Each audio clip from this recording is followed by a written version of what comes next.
சேத்துக்குழி கொய்தான்றவும் தெரியாதுல்லண்ணா, நான் எப்படி நான் துப்பாக்கி எடுத்துக்கிட்டு தெரியறது அப்படின்றாரு. இது இல்லடா அவனுக்கு செத்த நேரத்தில் இதை பழகி தருவோம், 5 நிமிஷத்து பழக்கம் தானே இது ஒன்றும் இல்லைடா, ஒரே நிமிஷத்தில் பார்வையில் நான் காட்டினா நீ பழவிக்குவேன். துப்பாக்கி எடுத்து பெரிய மழை இல்லை, இது இட்டு பழகிறவனுக்கு அவனு ஈச்சி தாண்டா அப்படின்றாரு.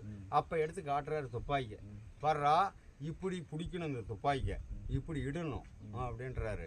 வாங்கி பார்த்து இடுறான், இடுறாரு கோயந்தம். எட்டு பார்க்குறாரு, ஏடா உனக்கு ஏதாவது பயம் தெரிஞ்சிச்சா இல்லை இது எப்படி அந்த ஈட்டு மேலே குருவி பார்த்தியாடான்றாரு. பயந்துக்கிட்டு இட்டியா இல்லை குருவி பார்த்து இட்டியாடான்னு கேட்குறாரு. அண்ணா நான் குறுப்பு போய் என்ன சொல்லி அந்த குறுப்பு மாலை தானே எட்டான் அப்படின்றாரு. குருவி மாலை எட்டு விட்டான். அருமையான ஈடு எட்டு விட்டியே, நீ எதுக்கு நீ பயந்துக்கிற? இதே உனக்கு துப்பாக்கி கையில், இதே துப்பாக்கி உன் கையில், இதே உனக்கு துணை, இதுதாண்டா உனக்கு சாவல் வரைக்கும் இருக்குது, புளி துப்பாக்கின்னு கையில் கொடுக்குறாரு. அப்போ துப்பாக்கி கையில் பிடிக்கிறாரு. கையில் பிடிச்சிக்கிறது உன் கையில் என்ன தெரியுமா?